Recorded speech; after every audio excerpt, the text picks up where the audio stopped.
Welcome to the war zone. Imagine, if you will, a time in the recent past when football wasn't popular. Advertisers certainly didn't want football supporters in their commercials. Women weren't under pressure to have a favourite team. There was no cheeky lads culture. Grounds didn't have community projects. And as for creches, well, that was just something the Queen Mother's car might have. Yes, this was a time when attendances were falling and everyone feared the football supporter, sometimes quite rightly. This was season 84-85. Here we go, here we go. And speaking of the ugly face of football, here's Everton singing on Wogan. We don't know. We're the team, we're supreme, #1. The boys were certainly in the mood to rock and roll, having broken their recent duck by winning the FA Cup back in May. Now they were out for the championship, their twin engines being Peter Reid, who in those days could run all the way to his nan's house, and Andy Gray, who was in no doubt what line of work he was getting into once the old legs had gone. But while Everton were in revival, Liverpool were European champions for the 4th time. However, inspirational skipper Graham Souness was leaving the club for Italy. When you've got somebody like Souness and you lose him, then it's very difficult to replace him because you're never ever going to get anybody as good. As simple as that. Souness kicks out of beauty. Souness was just head and shoulders above anybody. I mean, I think Hoddle had more talent than Souness. But he was never the player Souness was. I mean, Souness was like a giant. Bobby Robson's summer plans were wrecked by a chronic injury crisis. Bobby could still play a bit himself. A bit, but happily he found enough players for a summer tour of South America and a staggering game against Brazil. John Barnes now. Might go all the way for England. Barnes, he scored!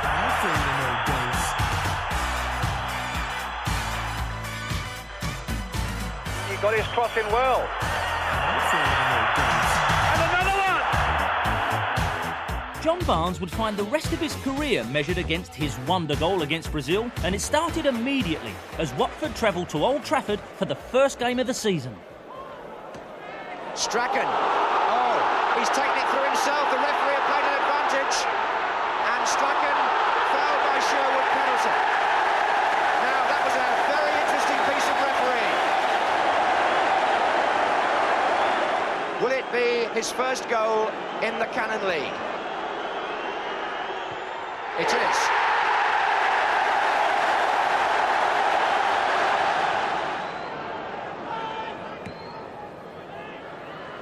And there's Riley, and there's Blissett, and it's Callaghan! Yes, they've done it!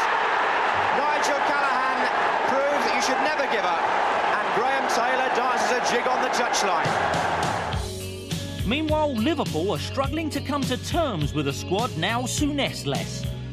Among the new faces at Anfield is Jan Molby, a full-figured Great Dane, billed as Souness Mark II, and he's out to impress at Highbury. Brian Talbot and Charlie Nicholas, either one of them might fancy their chances from this central position. And Talbot, yes! 2 in a week for Brian Talbot. Anderson's joined the attack outside of Kennedy, and he got there too, and Davis was in there, and Woodcock was in there! 2-0 to Arsenal, Woodcock the scorer.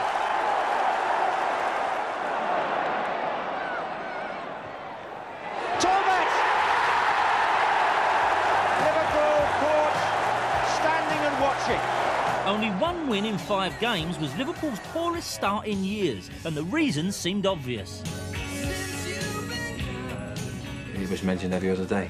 It was the new Graham Souness. As well as being a great passer of the ball, Graham Souness was also a hard man or a tiger in midfield, which has never been part of my game.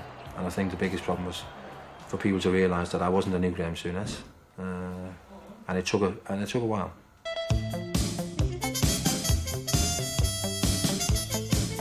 Today, the Premier League is second home to millionaire Italians, but in the 1980s, the opposite was true. For many top Brits, the future was bright, secure and abroad. When you get married, you have responsibilities. I've got children. Now it's all about making as good and as comfortable a life for them as possible. In addition to Graham Souness at Sampdoria, there was Liam Brady playing for Juventus and the England duo of Ray Wilkins and Mark Haitley in Milan. Nice hair, Mrs Haitley. The families are a lot happier, especially the way we're getting on with Ray's family and Liam's family. You know, it's just like a nice little, well, a nice big family. As our top players disappeared to Europe, cheap foreign imports began to arrive here. Names such as Klassen, Petrovic and Antic started to appear on English team sheets. One of the latest arrivals was Aston Villa's Frenchman Didier Cisse, who naturally was still struggling with the language. Is your English improving? Oh, it's very difficult for me. After 3 months, it's better. well, très bien, Didier. Nice hair, Mr Parry. Meanwhile, Man United's Jesper Olsen had mastered the language and was getting to grips with Yorkshire pudding. The word pudding would come to haunt his fellow countryman Jan Molby. It's difficult to understand the players when they are talking, but everyone tries to help me, so in a few months I can talk the language they are talking up there. People just presumed that I came off the plane one day and the next day I spoke Scouse. It wasn't quite like that, but it didn't take me long. It took me no longer than 6 to 8 weeks to near enough perfect a Scouse accent. So it's a foreign affair at Old Trafford where Jan Molby's Liverpool come face to face with Jesper Olsen's Manchester United.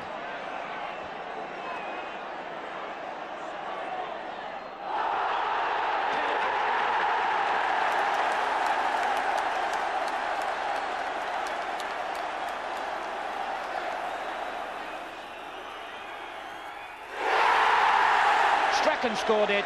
Strachan made it. Nicol. He did well, Nicol. Walsh on the far post. And it's turned in, and it may have come off the defender. The next stop for Manchester United would be at Aston Villa, where Didier Cisse is proving to be an inspiration.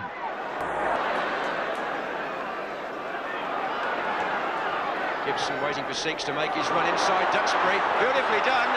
And Six. And Wick! A goal for Peter Wick from Didier Six. Brilliant run. Cowans. Wick's in there again. Alan Evans. Oh, it's there! Evans has scored 2-0. And Manchester United looking round at the goalkeeper.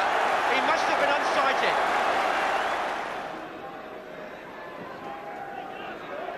Oh, Witt, right out! Number 3 for Villa, right out scores.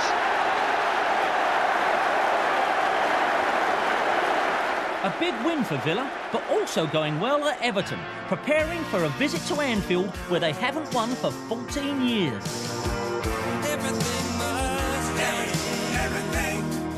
Everything must change.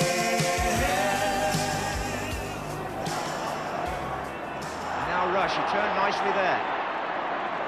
And found Dalglish. Everton are playing for an offside, and Rush is through. Good save.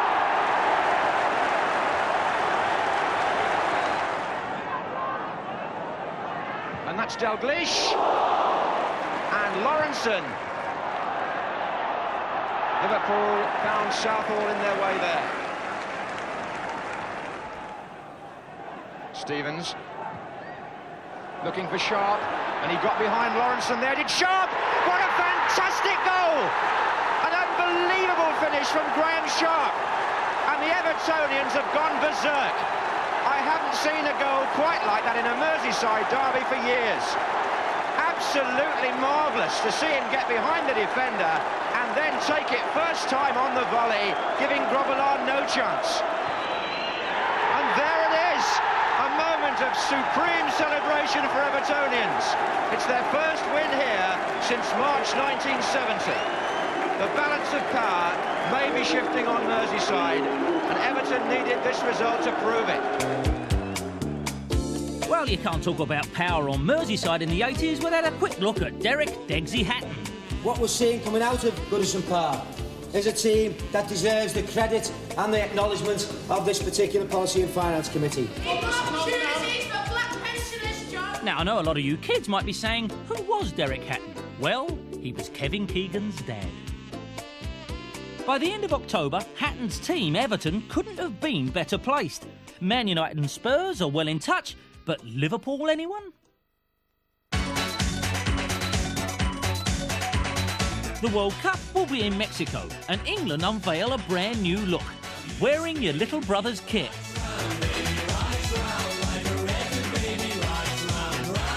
Boss Bobby Robson, now permanently described as beleaguered, has a double struggle on his hands, simultaneously steering the team towards qualification and fighting a tabloid war.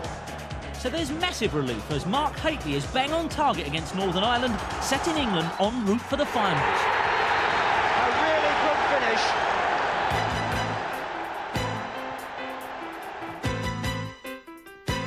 Spurs are rocking, doing well despite the absence of Glenn Hoddle and Ozzy Ardiles, both coming back from long injury layoffs. They're still not yet fit as Tottenham travel to Nottingham Forest. Here's Hazard from the corner.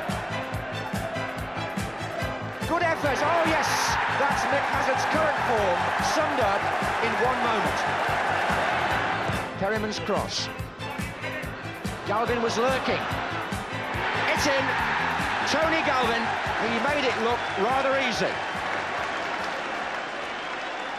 Ron Atkinson's United are also flying thanks to goals from Mark Hughes and new boy Gordon Strachan. Now it's United's turn at the City Ground. Brazil's in the centre and they might get him through here. Beautiful ball, and Brazil brought down by the goalkeeper penalty. And Gordon Strachan aims to improve his record against the man who gave it away. And he does, right in the corner. Strachan for United. Good effort. Oh yes, good goal. Gordon Strachan gets his second. And Hodge onside. A better angle this time for him. And he scores. Davenport. And Riley. Only half clear. Mills. Goal!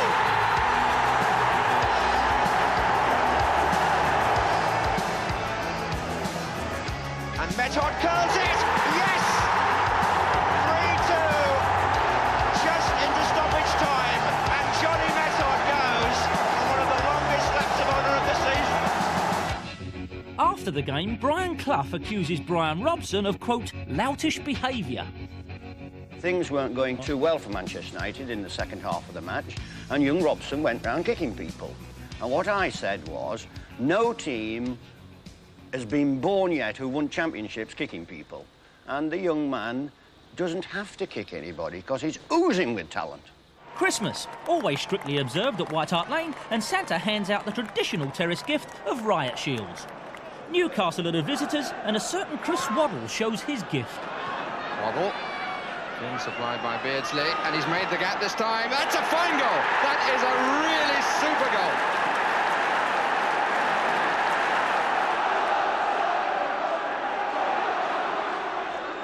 Galvin, pass speed 3. Falco!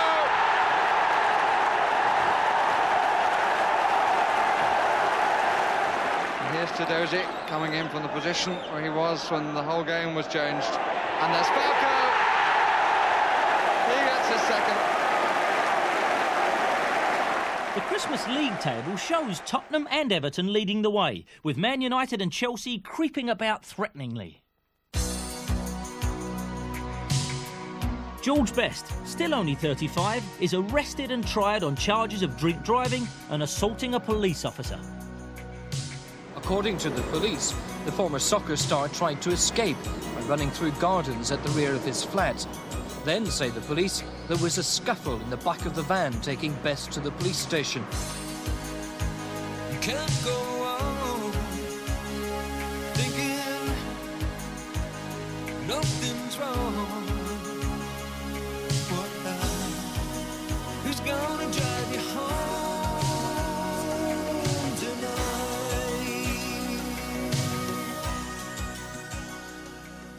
Last week on this programme, it was insinuated that George Best of No Fixed Abode, London, is in the habit of drinking alcohol to excess. We would like to take this opportunity to apologise to Mr. Best.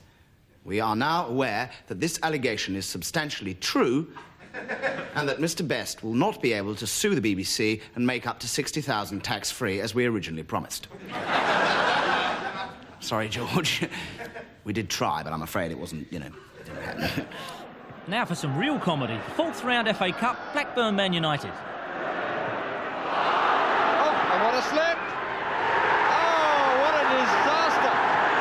Stricken the scorer, but poor Redford. And talk begins of a United double. Whiteside. McGrath saw it early. Good pace, good control. Or was it? Yes, it was. And Ron Atkinson on his feet on the touchline as he knows his side had gone through. United's rivals Everton's own title bid is under threat from a spate of injuries. Adrian Inchy Heath is the latest to suffer. A lot of people thought Everton's chances died that day with Adrian's injury because they looked at Sharpie and I and they thought, nah, they can't play together. But Graham Sharp and Andy Gray lead the Everton charge at Leicester. Still in play. It's there at last. Shooting stars never stop, even when they reach the top. Here goes the supernova. Knocked on for Andy Gray. Oh, what a magnificent strike! Andy's pair at Leicester is followed by a trip to Ipswich. Still Sheedy, chip right across. And Everton take the lead. And Sharp's in there as well, and this is Sharp. Graham Sharp, the scorer. We never thought we could lose a game of football. We always knew if we scored first, we would win. It was as easy as that. We had so much confidence that if we didn't score first, we'd still score too. Now a real test for the Blues as they come to Old Trafford for a massive league fixture. Brazil did well. Hughes. Olsen takes on Stevens. Penalty! Jesper Olsen impeded by Gary Stevens. A penalty after 3 minutes.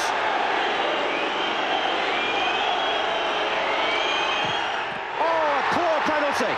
Southall takes credit, but it was a dreadful kick really by Strachan. McGrath. And now Brazil. Onside, good turn. Brilliant. Olsen, deflection, goal! Jesper Olsen for Manchester United. Something's been thrown. Trevor Stephen flicked on. Mountfield was in there, and there's the equaliser. Derek Mountfield. The coin thrown at that corner was very much a sign of the times. Then UEFA issued a warning to British clubs after crowd trouble forced